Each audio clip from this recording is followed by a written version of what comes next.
is in Margate, and it's an Edwardian house with 5 stories. And we moved here from Lower Clapton in Hackney. The kitchen it really truly is the heart of our home. We all spend all of our time in here. So my husband is the cook of our house. So when we finally got this house, because this room is so big, he finally could have the kitchen that he's always wanted. And it really started based around this range. We really wanted it so that he could have space to prepare the food, but I have a pet peeve with islands when they have the sink in them, because when you have guests round, nobody wants to be looking at your back and you're cooking over here. So it's really purposeful that this is here. And then I've accessorised it with all the things that I love. So this is a really beautiful vintage painting, and I just love the colours of it. It makes me feel really happy looking at that. And I've just filled this floating shelf with all our kind of cups and glasses, obviously lots of stripes. You'll see more of those throughout the house. I am forever covering up plug sockets quite craftily. This is my top tip. So I put paintings and artworks over them. And also these stools are perfect. My other top tip for an island, if you have a seating breakfast bar, always have a stool with a back. We didn't start off with those, and nobody wants to sit and watch the cook create a delicious meal with backache. So the whole room is filled with all kinds of patterns and pops of colour, and I don't necessarily give myself a hard time of making things match. If I like something, I usually find it will work together seamlessly.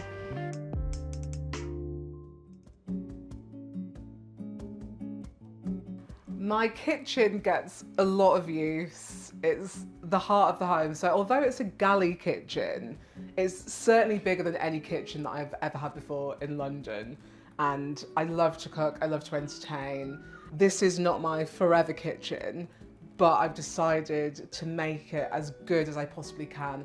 And actually, I love this kitchen. I think I set myself a budget of about £250 just to make it livable. So something as simple as painting the cabinets.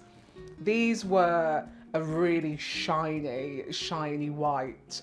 So I just primed them and painted them. I painted them green originally, and then I realised that I hate green, and I painted them the same blue as my stairs. And I painted the walls and the ceiling and some of the higher cabinets just a really nice neutral. It's sand by Farrow & Ball, and I think together they give that really nice beachy feel. These handles, they're by a company called Plank, who do great brass hardware, and they're just very unusual, I think. They remind me of crinkle cut chips, but they make the kitchen feel just a bit more special. So I think the original handles were like plastic sprayed silver, so they didn't give a very luxurious feel, but these definitely do because they're solid brass.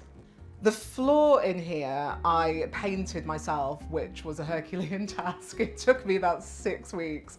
But originally it was very dark floorboards, but I wanted that light, bright kind of coastal feel. So I had to do it in sections. And someone said to me, use yacht paint, because that's really hard wearing.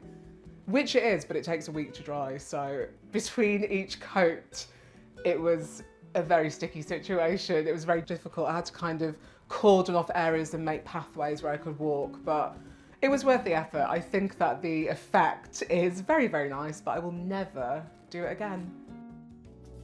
So here we are in the kitchen, and this really is the space that we just completely live in. It's so lovely to have these big glass doors that open up, so we've got our patio there so we can kind of really flow inside to outside, and we really love this space, which comes completely alive in the summer. The kitchen itself was designed by Johnny from Rochlin Bespoke. He's a local kitchen maker and he's just got such good attention to detail. And you know, the colours of the kitchen, we've got the bold yellow wall, we've got the red wall, and then there's the green and also the purple on the kitchen. So when you're actually sitting outside at night, you get these lovely kind of warm block colours. So one of my favourite things in the kitchen is the worktop, and it was a reclaimed snooker table. So we bought a snooker table on eBay, which for £50. And it was actually more expensive to move it and then cut it and polish it to install it than it was to buy the actual material. So I'm really proud of that, and it's got a lovely finish to it. It's slate, black slate, so it's what they use under the green.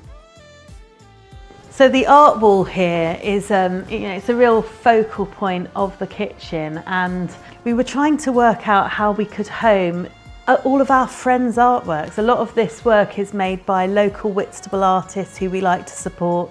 Kimmy McHarry, who is a local mosaic artist in Whitstable, and she just does the most beautiful pieces with mosaicked Venetian glass. Then there's an illustration on the top shelf of my hands and my shuttle, so me weaving. This is a local artist called Sarah Jessett, who does illustrations of artists' hands. So all of her work is illustrations of hands and artists working. So Peter designed this hanging light, which I really, really love. I think he did a brilliant job. It gives us really good directional light to work under, but it's also really nice for hanging all the plants on, which is a lovely way to connect the inside and outside.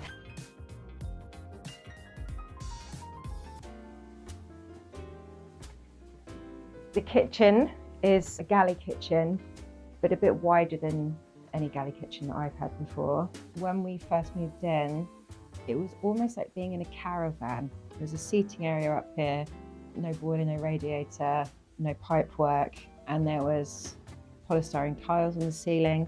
And the first thing that we found was this amazing butler sink, and that was from a local reclamation place called DDS, really amazing place. And this sink is unbelievably heavy and massive, and it was only £30.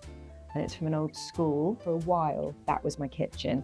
This sink, these two cabinets with various bits of worktop on top of. Getting an oven plumbed in with a gas hob.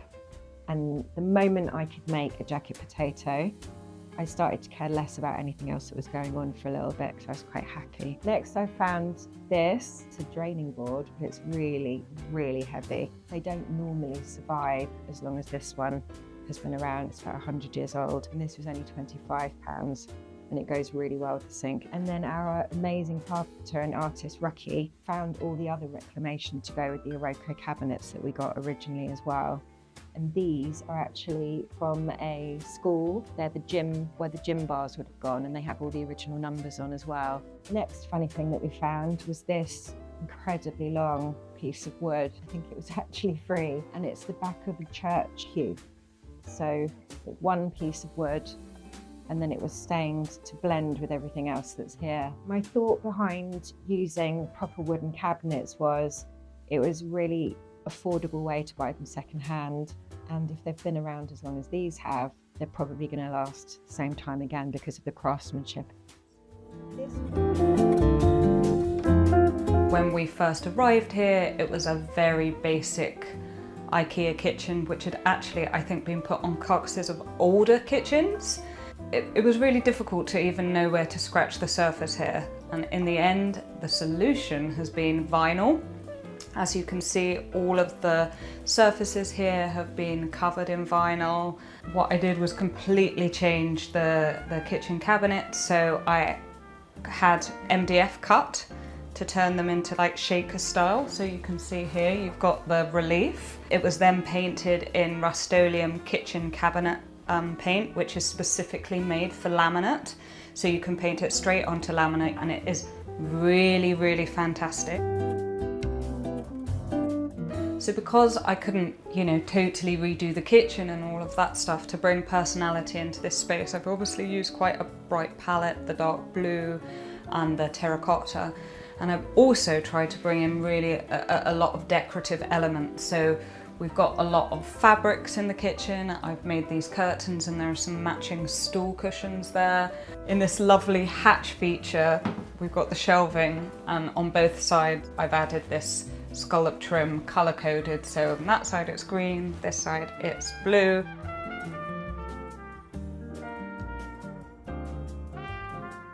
I love collecting art around a theme, and as you can see here, these are my swimmers. And what I love about doing this is whenever you move somewhere, you can bring the collection with you, almost pre-made. I was born in Munich. This is a piece from Munich Olympics. This was an amazing gift from my friend Francis Costello. This is a grey marlin piece that I bought. This is a Jürgen Teller piece. And this is another Hockney, bit of a bum action there, love about that. So them all together, they make such a gorgeous little combination. And again, bring me joy every day when I look at them in my kitchen.